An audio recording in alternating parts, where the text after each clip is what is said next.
Well, I want to welcome you to an event that many of us have been looking forward to, working hard on for the last year. That is the launch of the Nicholas Institute. Hope that today and tomorrow and Thursday morning provide both a informative and exciting format for what we have planned and where we want to go with this initiative. When I first began to talk with Pete Nicholas about what might carry the Nicholas School to the next level, this was a couple of years ago, it was easy to see his vision for a better way to manage environment and to plan for environmental policy in this country than what we were seeing at the time.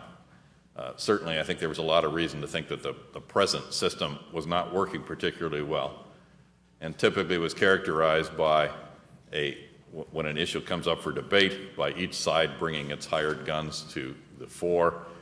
They wail on each other a little bit at a congressional hearing or some other format. Leave town, the policymakers look at each other and they're frustrated and don't quite know what to do, so nothing happens, and we have environmental deterioration as a result. And I think essentially the message with the launch of the Nicholas Institute is that we can do better. When we began to have discussions about this institute and they began to unfold, certainly I think we realized that this could be the premier locus of environmental expertise in this country and around for clients around the world. We certainly wanted to be in a position where we would be called upon and build a reputation to be called upon by the leaders of the corporate world, the government world, the media world, and the advocacy world when they needed to get the truth about the status of the science on an environmental issue, good and insightful economic and policy analyses of what might be done on that, and realistic economic analysis of what the solutions might be that the voting public would go for. And today I think we see a birth of that institution, an institution that will strive to achieve that goal. And of course we're really excited to have one of our own, Tim Perfetta, come back as director of that institute and to help us lead the charge on that as the years unfold. Now, I couldn't help but thinking in the last couple of weeks that as we looked at New Orleans that there had to be a better way to do things. Certainly that city represented several generations, if not several centuries, of wetland destruction, river channelization, and straightening, ignorance of the kind of coastal processes that would eventually face that urban area, with the prospect that at some point in time, nature would in fact win. And in fact, I think what we saw was nature exerting that force. And I looked at that and said, certainly we can do better with this kind of environmental management as well. I hope the Nicholas Institute will help us avoid those kinds of mistakes again. And the stakes here are enormous. I did a little bit of calculation in my office today based on what I've heard will be spent to restore New Orleans. Roughly $200,000 will be spent on every citizen that we may expect to be resettled in the city, $100 billion total. Those are enormous stakes at a time when our country does not have the infinite bounty to spread around to everything it wants to do. Certainly, I think that planning and insight and analysis that could come out of a group such as the Nicholas Institute will gather will be able to do more than simply have the knee-jerk reaction of let's rebuild on that site. We can do better there.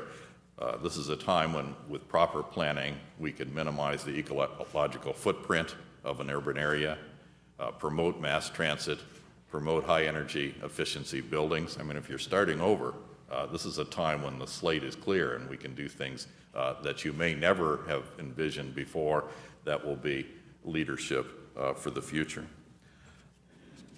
The rebuilding of New Orleans, of course, is not the only problem we face. The problem of global climate change, global warming caused by a buildup of greenhouse gases in the atmosphere is one that every citizen of the world will face, if not directly, but indirectly in higher prices for many of the things we take for granted. Stemming the rise of those greenhouse gases, particularly carbon dioxide in the atmosphere, the concentrations I think will take the imagination and insight of every environmental scientist we can bring to bear on that. Realistic solutions need to emerge without destroying the economic system that has brought the high lifestyle enjoyed by much of the Western world.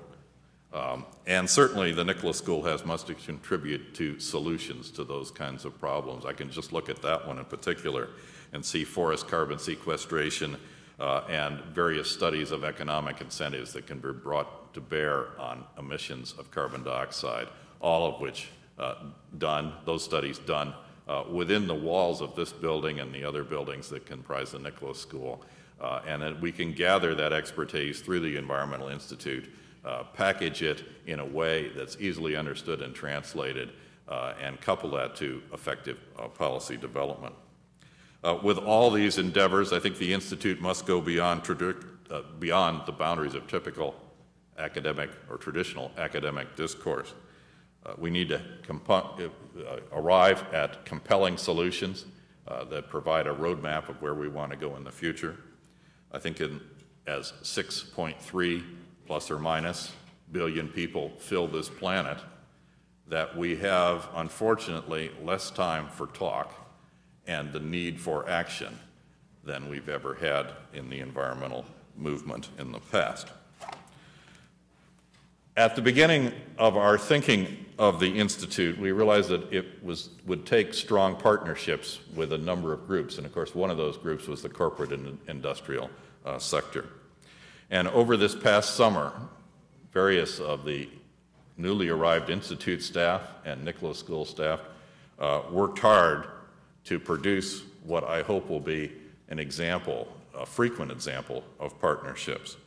And with that, just a few weeks ago, the Duke Energy Corporation announced a $2.5 million gift to the Nicholas School, the Nicholas Institute, and the Center of Global Change, headed by Rob Jackson, to help them work and to sponsor research that will help illuminate simple, fair, and effective pathways to reduce the growth of greenhouse gases in the atmosphere. I think this is exactly the kind of partnership that we all envisioned when the Institute was put together, and we realized that this is going to be something new and different for an institution of higher education, not simply to be content, no matter how good it is, to publish the scholarship for a small group of our own peers, but to realize that the final job is done when that scholarship is applied, translated, and made available to the public policy process. So we're committed to deliver on our end of this partnership. I hope we can do Duke Energy proud as we unfold and work with you to achieve solutions in that.